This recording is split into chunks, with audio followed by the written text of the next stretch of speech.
talking about how to become a public speaker. When it comes to speaking, like how do you get out there as a speaker? How do you become a better speaker? These were all the questions that I actually had on the top of my mind when I started out speaking. I'm like, how do you tell a great story that compels others? How do I actually get myself out there as a speaker? And how does one become a public speaker? Well, today we have Elizabeth Correia with us to help us learn how to get out there as a speaker. Now, Elizabeth is an award-winning entrepreneur with an unbelievable story of transformation and a contagious zest for life. Through her trial and triumph, Elizabeth has built her career on her unwavering strength and a strong mission to impact others through her own story.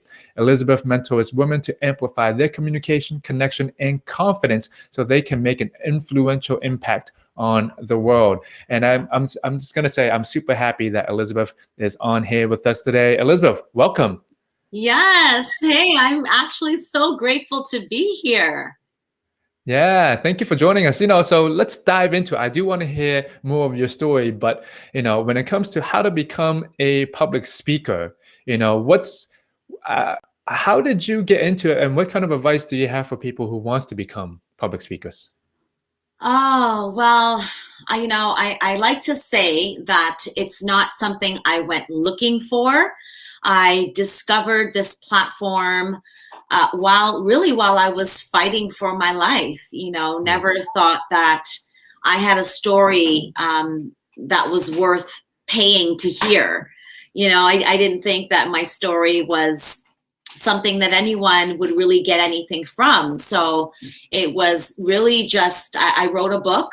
I wrote my memoir. It was a 400-page book, and really just wanted to create awareness around sexual abuse and what happens when a child is sexually abused, in their childhood, and then grows into adulthood with those secrets and that shame. And my life really was a result of that. So really the goal was just to share the story in a book.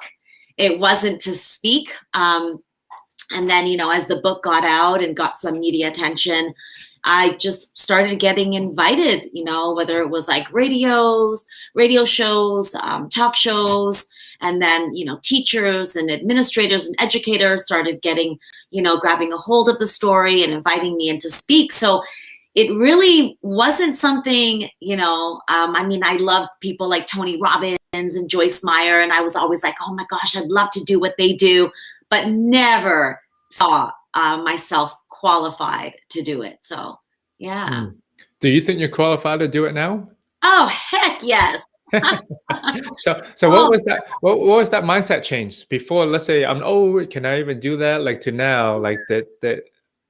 I think it was really owning my story, setting myself free from what I believed about my story, that my story, because of my story, I'm unworthy, I'm not qualified, I don't speak well enough, I don't present well enough. Like there was all these fears and all these things that, literally attack our minds. And it just caused me to think, I can't do this. I don't sound like Tony Robbins. I don't, all these great speakers that I was looking up to. And it came down to a point where I thought, oh my goodness, like I'm listening to all these speakers that have these phenomenal stories. And it got to a point where I realized I have each and every one of their stories, whether it was Lisa Nichols, Iolanda Van Zandt. I have each and one of those. I have those stories in my story. So I was like one person made up of all their stories in my one life. And I'm like, if they can do it, yes, I can do it. And realizing that there was an audience of people that needed the breakthrough that I provided. Nobody wants to know what you went through until you can show them and tell them how you came through. But what about this, Elizabeth? What if some people that are listening right now, they have not just one story, but maybe like 3 different kind of messages? I'm not sure, like which one do I talk about? Do I just talk about this one? Do I talk about that one? What are your thoughts about that? That was a big problem for me. That was huge for me because there's like 10 stories in my one story. And I just couldn't figure out. And in the beginning of my speaking business or career, I was, constantly getting invited to speak on all these different topics. And it didn't give me space or room, or it didn't allow me to become an expert at one thing, whether I was speaking on domestic violence or sexual abuse or, mindset or purpose, or, it was all these different things. I'm like, I kind of want to focus on one thing. Like Tony Robbins, I've seen him live like 6 times. It's always the same message, right? So my advice for that is I'm inviting you to think of that one thing that you have mastered, that you can talk about, like, with your eyes closed, you talk about it freely. There's no, like, that subject, like, it, like the back of your hand, like, that subject. And for me, that was definitely overcoming adversity. But do we, some people are thinking, do I have to pick one thing? Why can't I talk about, Yeah, you can. Well, you can talk about the different stories, but you have to be careful with that, right? You don't want to tell too many, because then you lose your audience. You want to funnel it in to one message. You tell different stories. I say pick 2 or 3 the most. And usually those stories are intertwined anyway. Overcoming adversity, whether that was for me, sexual abuse with my father, or being in foster care, or teen pregnancy, or domestic violence, a 6-year relationship, like, they all still connected to the core message. Yeah. Well, how did you hone down and finally pick like one and focus on? Like, what was going through your mindset? It's like, okay, were you struggling with, okay, I can do all this, but how did you figure it out? So I figured it out.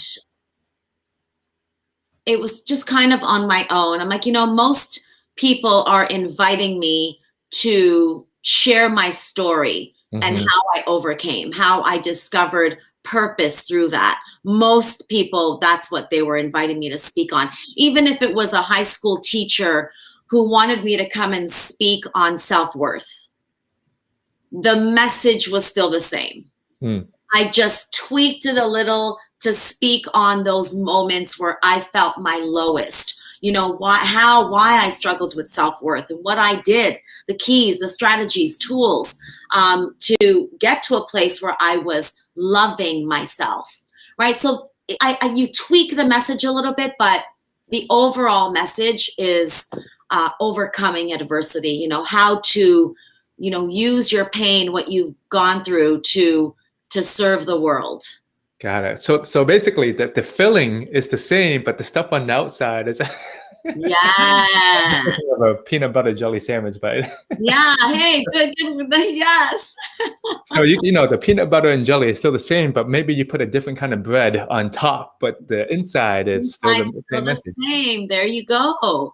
Inside, when like I'm speaking next week on it's mental health, and they want me to speak on compassion, not just having compassion, for others, but for yourself. It's the same message that I'm going to deliver. I'm just going to tweak it a little. How I was able to find compassion for myself, right? Now, you talked about writing, your book. If some people don't have a book, do they need a book to go out there and speak? No. Nowadays you can, mine was 400 pages. I'll never do that again. Let me just say, I'll never do that again. And it was 400 pages that I enjoyed. And actually it was originally 500. Wow. No. How long did this take you? It didn't take long. It was less than a year. And there was a break in between that because I went through a divorce. So that was kind of like a little bump in the road. But had I kept writing, I believe it would have been completed in 6 months. Wow. And I wrote every day. That was my one thing. It was my only thing. I wasn't writing a book and building a speaking business and building a coaching business. And, that was my one thing. Yeah, yeah. Do you have any insider secrets of things that you're doing with your speaking business that that you're just doing personally that works for you or has worked for you? Oh, geez. Well, I know, there's a lot of people think that, the business of speaking is kind of over now because of like COVID or lockdown, and that's a lie. That is not true. I am mainly focused on building my coaching business, but speaking is still something that I do probably about twice a Hmm. week online. And really it's just reaching out. It's, you remember like the old days of like door knocking? It's, you got to do that, except you get to sit at home or sit at your computer and just pitch. Just reach out to people. There's a world of people who are hiring speakers and who need speakers. And if you're just getting started, and you have something else that you sell, right? So if you have a book, if you have a product, speak for free if there's an audience that you can actually pitch another product or service to. Mm. Right? Like I've gotten so many coaching clients through speaking on different platforms because people want to stay connected to you. They want, oh, I want that, or I want to, right? So I think there's just people are thinking very small minded when it comes to speaking today. Oh, there's no more big platforms and stadiums and stages. And yes, there is, except it's online. So, and there's plenty of them, like non-for-profit organizations do Yeah. pay speakers. Corporate, think of like all the people that have ever bring in speakers. They're still bringing in speakers. Yeah. There's Now it's just virtually.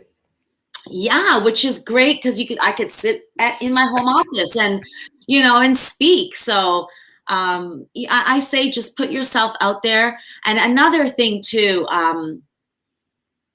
if you're really focused on building your speaking business, you have to pick a day of the week. Like when I was speaking, like really focused on just my speaking, I was just speaking and selling the book. So I wasn't speaking and coaching Mm. and selling shoes and doing makeup, like all of these other things. Everybody wants to speak, but they're doing 10 million things. If you really want to build a speaking business, it's a business. You have to work in it every single day. And so you time block an hour, 1 hour a day to send out pitches. So first of all, 1 hour to research for gigs, search for gigs. Another hour, whether you want to do it back to back, if you can, if not the following day, to pitch those people, right? The organizations, the companies, the people, the podcasts, whatever it is that you found the day before in that 1 hour. Now, the following day, just send out all your pitches one by one. Right? Do not do a mass pitch. You don't want to do that, right? Make it personal. Don't be. Now you're saying all this. I want to dig it down a little bit deeper. Now you're talking about, okay, find events, send out your pitch. What Yeah. are some tips you have about finding some events, like little things they actually do? So you go online and you type in women's empowerment event. You type in whatever field you're in. We're not all, I speak on women's empowerment, right? But not everybody is speaking on that. So you type in your industry, events, conferences, workshops, organizations, companies. And you literally find the team leader or whoever if it's an event planner, right? You find the person that you think is in charge of hiring speakers, or you say, you can add in there, not sure if you're the person I should be speaking to. If not, if you can direct me in the right direction, that would be awesome, right? It's cold emailing, cold pitching. And you got to do a bunch of them. I've had people hire me that I pitched to 9-10 months before I got a call from them. Yeah. Right. So it's about putting yourself out there. And the worst that can happen is we're not hiring any speakers, or it's not in our budget. What's the worst that can happen? Yeah, you're right. What's the worst that can happen? They just say no a bunch of times, but you're getting better at it each time they say no, and Yes. you improve upon that. Now, Elizabeth, when we first met, we met on the Clubhouse app. I really thought, just listening to you, you have this great energy, and now, of course, when we're virtually now, yeah, I think you have this great charisma, energy, natural speaking. For some people who might not have your style, how Yeah. can they think, how do you think they can speak with more energy, more charisma? I don't know, you just have it. I'm not sure that I Yeah. never told you just have that it factor. Oh, oh, thank you. I'm sending you a virtual hug. Thank you. Okay. So what I would say to that, and I tell my clients this all the time, you have to practice. You got to practice. Now, a free way to practice, a phenomenal way to build your audience, build your, what it is you're doing online, is practice on lives.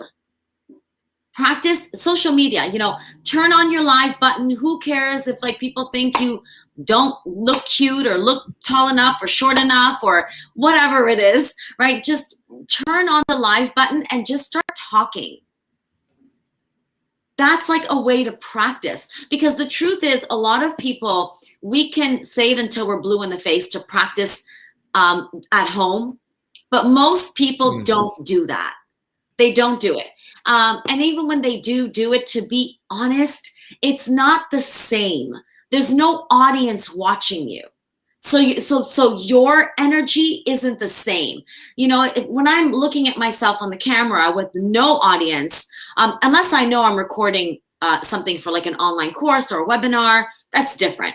But practice. Just turn the camera on. If you're often on Facebook, or if Instagram is your thing, just turn on the camera and just start talking and speak about a topic or something that you're passionate about.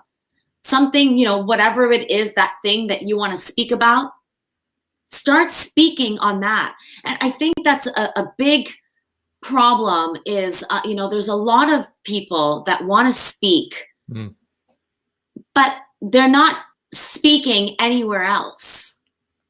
That's true. And that's a big problem, because, gone are the days where people would hire you based on your website. Those days are over. First, it's, hey, do you have an Instagram account or a Facebook where you've got some material on there, where you got some videos? And then it's, oh, I checked you out. Do you have a website? It used to be, do you have a website?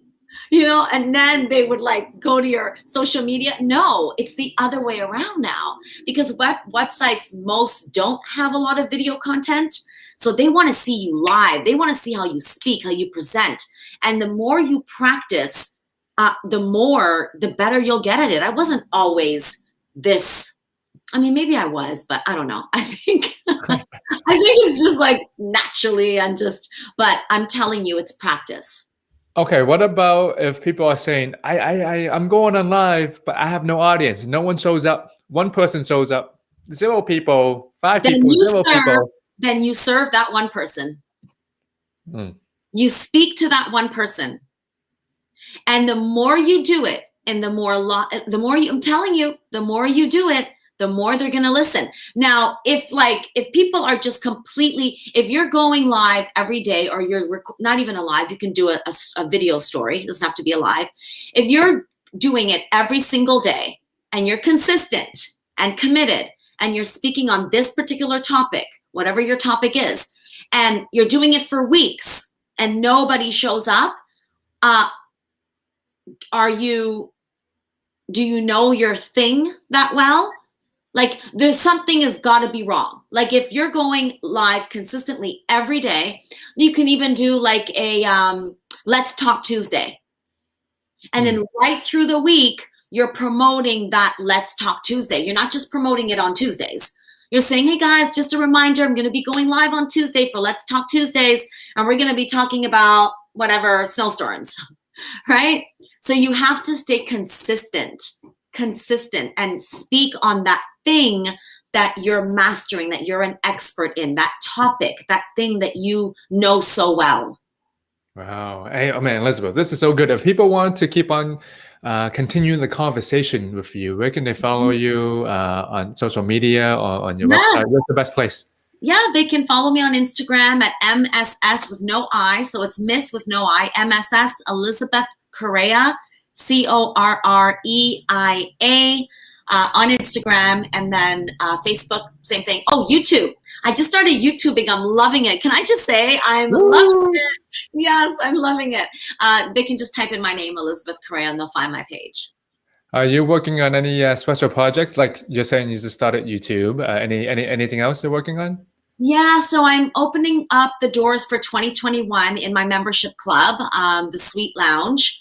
That is really for women who are ready to level up in their life. We've got everything in there from, entrepreneurship to personal development. I'm really excited about that. We wrapped up for 2020 in December.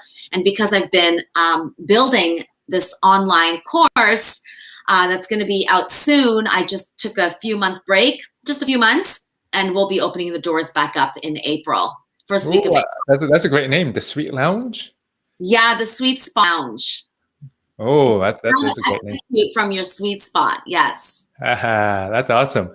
Well, Elizabeth, I want to say, thank you for joining us today. At the end of our interviews, I always like to say to our guests, what is your 1-minute message of the day of how to become a public speaker? So, Elizabeth, I want to give you the stage real quick. What is your 1-minute message for us today? Okay.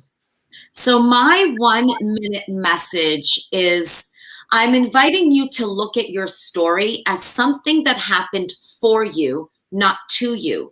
So what has happened in your life? What has taken place in your life? What breakthrough did you experience with that thing? I mean, you don't have to be a victim of abuse to relate to my life or me as a speaker, but there's something in your life that you've overcome, that you have mastered. Use that. There's a world of people out there. They are your people. They're waiting for you. Their breakthrough is wrapped up in your story. Start from there. Yes, start from there. And one of the most powerful ways to get your message out there, yes, is to go back to using your story. So, Elizabeth, thank you for sharing that message with us. And thank you once again for going on and chatting with me today. I'm sure our audience loved you. And, give Elizabeth a follow on YouTube, Instagram, and check out her new program that's starting out again soon. So, Elizabeth, I want to say thank you so much for joining us today. Thank you. Thank you so much. And I'll see you soon. I'll see you in Clubhouse. I'll hear you in Clubhouse.